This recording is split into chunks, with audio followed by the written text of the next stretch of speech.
Something changes in a woman around 40 that few dare to speak about. One moment, she's the steady anchor of the household, packing lunches, folding laundry, planning family trips. Then, seemingly overnight, she's scrolling dating apps, buying lingerie, or texting a man you've never heard of.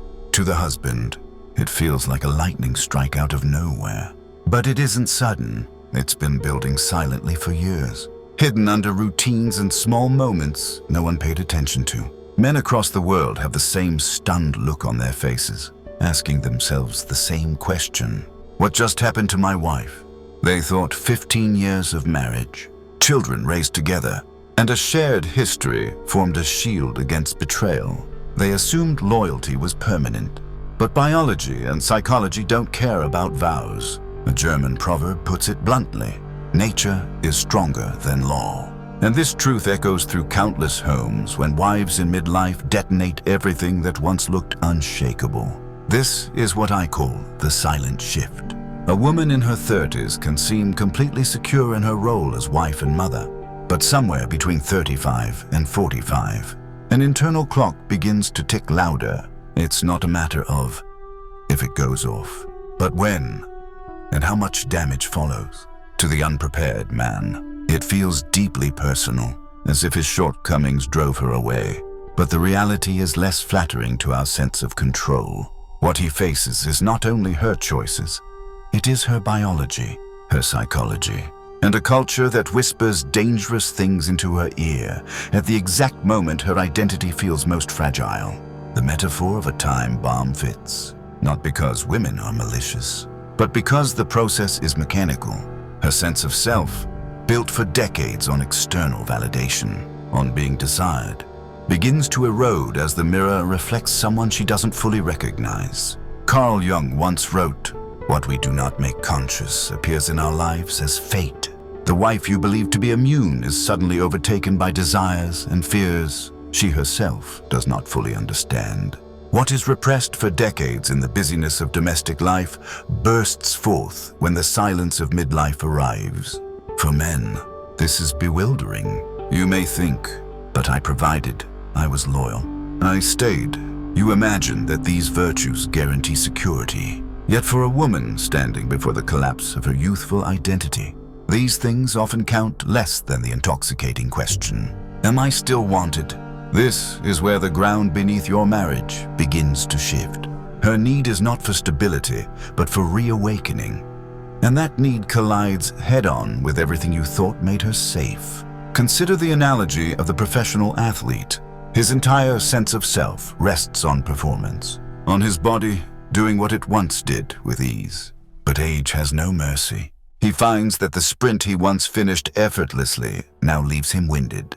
He tells himself he is still the same man, but deep down, he knows the world no longer looks at him as before. For the athlete, this is humiliation. For the woman, it is identity collapse multiplied tenfold. Because unlike the athlete, who can sometimes shift to coaching or commentary, she has no alternative role ready-made to preserve the sense of being desired. And here lies the tragedy. Instead of accepting the transition, instead of evolving into wisdom and gratitude, many modern women fight a losing war against time.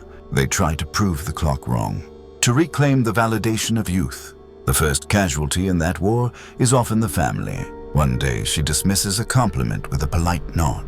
10 years later, that same compliment sets her heart racing, because it feels like oxygen to someone suffocating. It isn't about vanity. It's about survival of the self-image. I've seen it countless times. A wife, once indifferent to passing male attention, now lingers on it. A casual remark from a stranger outweighs years of her husband's devotion, because his attention is expected, almost obligatory, while the stranger's is proof that she still has it. This subtle distinction marks the beginning of the slide. Once she tastes that external spark, the stability of marriage feels dull by comparison. She begins to wonder what else she's missing, what she left behind when she settled down, what chapters of youth remain unwritten.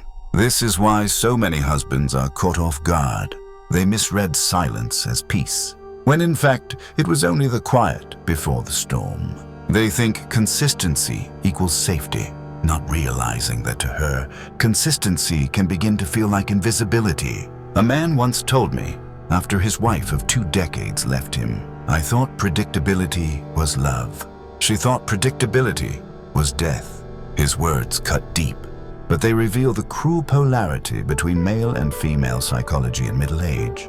If you look carefully, you'll notice this shift doesn't begin with infidelity or even with anger. It begins with nostalgia. She starts telling stories about her past, but now with a sparkle instead of shame. Ex-boyfriends are remembered with a softness that wasn't there before. Old photos resurface, not as relics, but as treasures. The past begins to glow, while the present dims. And when a woman lives more vividly in her memories than in her reality, the countdown has already begun. It is a sobering thought, isn't it? That what you built for decades can be shaken, not by another man's charm, but by her own war against time. You can stand in the same room, share the same meals, and sleep in the same bed, while her inner world quietly rewrites the story of your life together. That is the silent shift, the point at which familiarity turns from comfort into a threat to her sense of vitality. But this is only the beginning. The silent shift explains that something changes. What follows explains why. Why beauty, attention, and external validation are the fuel of her identity, and why their loss ignites a crisis so powerful it can consume the family. That is where the real danger begins. From the moment a girl becomes aware of herself, she's told the same story. Her value is tied to how the world sees her. Compliments about her hair, her dress, her smile, her figure. These are not harmless observations. They are the early signals that her worth rests on her ability to be wanted. By adolescence, the programming is complete. Be pretty, be admired, be chosen. For 2 decades, this script runs flawlessly. From 15 to 35, she is the object of pursuit. Men orbit around her. Her identity, reinforced daily, is that she is desirable. But biology has a cruel consistency. What it gives in abundance during youth, it begins to reclaim later. By 40, she looks in the mirror and notices subtle changes others might ignore, but to her, they're devastating. The skin is less elastic. The glow is not the same. The stares no longer linger. What she sees is not only a face, but the slow erosion of the identity she has carried since girlhood. Arthur Schopenhauer once observed that women's charm is bound to youth and passes with it, whether one agrees with his bluntness or not. The point remains. If her sense of self rests entirely on beauty, the fading of beauty feels like the fading of self. This is not vanity, it's collapse. Think of a man who has built his identity around wealth. If his fortune is lost, he doesn't just lose money. He loses his sense of who he is. For many women, beauty plays the same role. And when the foundation crumbles, panic sets in. This is why a compliment from a stranger in her 40s can mean more to her than a decade of devotion from her husband. His love is already secured, almost guaranteed. The stranger's attention, however, is proof that the identity she fears losing still exists. That proof becomes addictive, more potent than anything she receives at home. Attention functions like a drug. At 20, she overdoses on it, so much that she rolls her eyes when men whistle or turn their heads. At 40, the supply has dried up, and even the smallest dose delivers a rush. Neuroscience confirms what many men learn the hard way. Dopamine is less about pleasure than about novelty. The brain habituates quickly. What thrilled her at 20 no longer moves the needle at 40. To feel alive, she needs higher stimulation. That's why the same dinner, the same vacation, the same familiar affection feel like static. Her neurological pathways demand a spark you can no longer provide. Not because you are lacking, but because you are predictable. Micro-stories reveal this pattern everywhere. I knew a man whose wife seemed deeply committed, active in church, devoted to their children. Yet as she neared 40, she began to transform. It started small, posting old photos from her college years. reminiscing about past boyfriends, reconnecting with old friends online. He dismissed it as harmless nostalgia. Within 2 years, she had left the marriage for another man who gave her what she craved. Not stability, but the thrill of being newly chosen. Her husband never understood. He kept asking, "What did I do wrong?" The painful truth was, he did nothing wrong. What failed was her ability to accept the fading of a self built entirely on external validation. And culture doesn't help. Instead of teaching women to evolve with grace, to see beauty as temporary but character as lasting, society fuels the rebellion. You deserve better. Never settle. Follow your heart. Every magazine, every talk show, every influencer pushes the same message. Don't accept aging. Resist it. What could be a passage into wisdom turns into a battle against time. Her friends, often divorced, reinforce the narrative. Marriage is a prison. Family life is a burden. Youth can be reclaimed. Together, they form a chorus encouraging her to seek something new, as if novelty itself were the cure for mortality. Carl Jung warned that the greatest burden a child must bear is the unlived life of the parent. Midlife women often carry that burden in reverse. They look at their husbands and children not as blessings, but as barriers between them and the youth they feel slipping away. Nostalgia becomes poison. The past is painted in colors brighter than they ever were, and the present looks like a dull shadow. Once she crosses that line, reality loses its power over her imagination. The irony is sharp. The husband believes he has built something enduring, a home, memories, shared life. But in her mind, that very stability becomes the enemy. Familiarity is reframed as suffocation. Loyalty as dullness. Commitment as chains. The man who once represented love now represents the loss of youth. And here is where the danger escalates. Once she begins comparing the husband to her younger fantasies, or worse, to other men's attention. The family stands on unstable ground. This collapse of identity doesn't only manifest internally, it begins to shape behavior. Skincare routines multiply. Gym memberships become obsessions. Clothes shift to resemble those of younger women. Social media becomes the new stage, where she can test whether the world still sees her as special. And when the dopamine hits arrive from likes, comments, and messages, the reinforcement is complete. Her husband's love becomes background noise compared to the digital applause. It makes you wonder how much of what we call choice is really just biology in disguise. How much of what a woman decides in midlife is truly her will, and how much is the echo of her brain chemistry, her hormones, her culture. The answer matters less than the effect.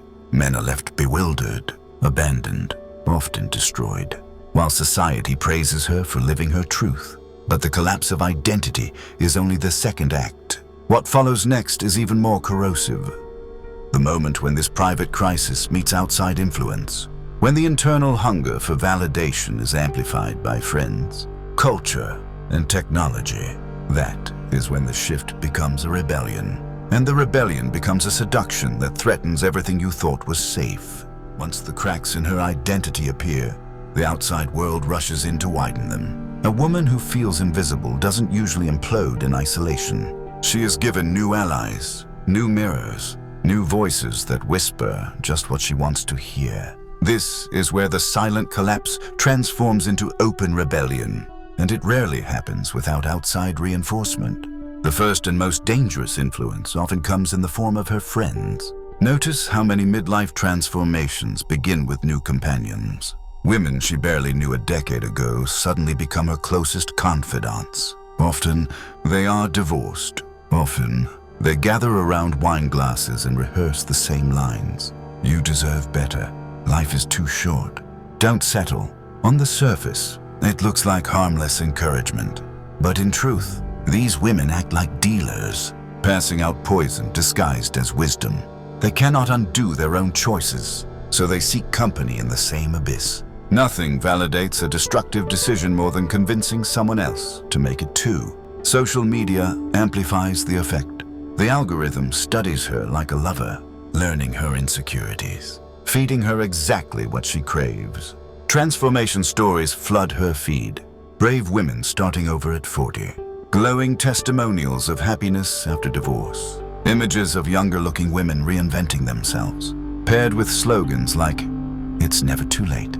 Every scroll is another spark thrown into the dry grass of her midlife panic. She begins to compare her behind-the-scenes reality to everyone else's highlight reel. And the comparison is always devastating. What once looked like a stable life now feels like a cage. Her family becomes the evidence of everything she has lost. Kierkegaard once described despair as the sickness unto death, not the despair of not having something, but the despair of not willing to be oneself. This is precisely the illness that infects a woman at this stage. She does not want the life she built, because the life she built reflects her current self. Aging, ordinary, unremarkable. So she reaches outward, desperate to grasp the image of who she used to be. The tragedy is that she is not pursuing her future, but running from her reflection. Here, the comparisons between male and female midlife crises grow sharp. When a man hits 40, his crisis often takes the form of reclaiming youth through symbols. Sports cars, adventures, new projects. But for many men, the knowledge that they could still attract a younger woman is enough, even if they never act on it. Their value, tied to resources and status, tends to rise with age. For women, the crisis takes a darker turn because their worth was tied to beauty and attention. They cannot rest in potential. They need proof, and proof only comes from action, being desired again. This is why a man might waste money on a toy, while a woman at 40 is more likely to destroy her family for an affair. His crisis embarrasses him. Hers dismantles the lives of everyone around her. The most dangerous moment comes when the abstract longing finds a face. As long as she is chasing a fantasy, there's still distance. But the second she attaches her craving to a specific man, a co-worker who compliments her hair, a trainer who notices her effort at the gym, an old flame who resurfaces on Facebook, the fantasy hardens into reality. Now it isn't just "I could have other options." It becomes, "He could be an option." And once that seed is planted, it grows like cancer. She will swear it's innocent. Just a conversation, just a friend, just catching up. But the shift in her energy tells the truth long before her words do. I knew a man whose wife began mentioning her colleague's name casually, as though it were trivial. Later, she stopped mentioning him altogether, and that silence spoke volumes. Within months, she had left her husband and children for the colleague, a man with little to offer beyond novelty. Why did she risk everything?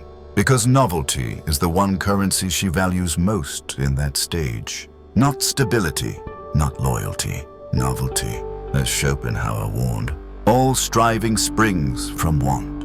Her want was not rational. It was existential. She wanted to feel alive again. You may notice the signs before she does. The sudden glow when she recalls her single days. The guarded phone. The unexplained late nights that never existed before. Sometimes she picks constant fights as a way of building a case against you. Other times, she becomes strangely pleasant, managing the guilt of what she's already begun. Both patterns spell danger. The crisis has moved from her thoughts into her actions. It is sobering to recognize how small the spark often is. A compliment that would have been background noise at 20 now detonates a 40-year-old psyche, already primed for collapse. A stranger's smile, an online message, an accidental reunion, all can become the match that ignites her rebellion. And once lit, the fire rarely burns in isolation. It consumes the marriage, the children's stability, and often her own dignity. Yet society will not call it destruction. It will call it empowerment. If you look back at your own relationships, how many turning points arrived not in storms, but in whispers, not in betrayal shouted from the rooftops, but in a glance across a room? The truth is, most families aren't destroyed by one dramatic act. They unravel slowly, thread by thread, until the final cut is barely noticed. And by the time the husband realizes what's happening, the story has already been rewritten. But here lies the darkest part of all. Once she crosses that line, once she steps into the arms of another man or even into the fantasy of him, the woman you married no longer exists. She may wear her old face. She may speak her old words, but her psychology is transformed, and the man left behind must confront a devastating reality. Not only is his wife gone, she has been replaced by someone who will turn him into the villain of her story. When the storm finally breaks, the destruction is rarely clean. A woman in midlife crisis does not simply leave, she rewrites. The very history you shared is recast as a lie. Vacations filled with laughter are reframed as moments of silent misery. Love letters once treasured are dismissed as empty words. To justify her escape, she must paint you as the villain. Because to admit that she detonated a good marriage for the thrill of novelty would tear her apart. And so she tells herself, and everyone around her, that you were controlling, neglectful, or unloving. It is a story designed to shield her ego from the unbearable truth. She chose validation over loyalty. The children become collateral damage. She convinces herself that the kids will adjust, or they just want me to be happy. But children do not measure love in feelings. They measure it in stability. They need predictability more than passion. Yet in her desperation, her fear of aging eclipses their need for permanence. Years later, they sit in therapists' offices trying to piece together why their mother's panic mattered more than their security. Alexander Solzhenitsyn once said, "The line dividing good and evil cuts through the heart of every human being." This line is revealed most clearly when a parent sacrifices their children's stability for the fleeting comfort of personal desire. What infuriates many men is not only the betrayal, but the applause she receives. Society celebrates her as brave, as though shattering her family were an act of courage. Talk shows cheer her reinvention. Friends tell her she's living authentically. Meanwhile, the man she left behind is expected to be understanding, to work on himself, to carry the burden of explanation to the children. Nobody counts the cost of a woman's midlife rebellion. The broken households, the traumatized kids, the men hollowed out by a loss they never imagined. This crisis looks so different for men that many underestimate its gravity. When a man reaches 40, society tells him he's entering his prime, the silver fox. The distinguished man with resources and wisdom often finds his dating value rising. Even if his hair thins or his waist thickens, he knows deep down he could still attract. Often that knowledge alone is enough. He doesn't need to act on it. His midlife crisis might embarrass him. A flashy car, a reckless adventure, but rarely does it dismantle his family. For women, the opposite holds true. Every birthday after 35 feels like a funeral for her youth. She looks in the mirror and sees not potential, but expiration. That desperation pushes her not toward toys, but toward destruction. The cruel irony is that many husbands believed loyalty was their shield. They thought that by providing, protecting, and staying true, they would be safe. But loyalty is not immunity against biology and culture. As one man told me after his wife left him for a bartender, "I built her a kingdom, and she abandoned it for a thrill."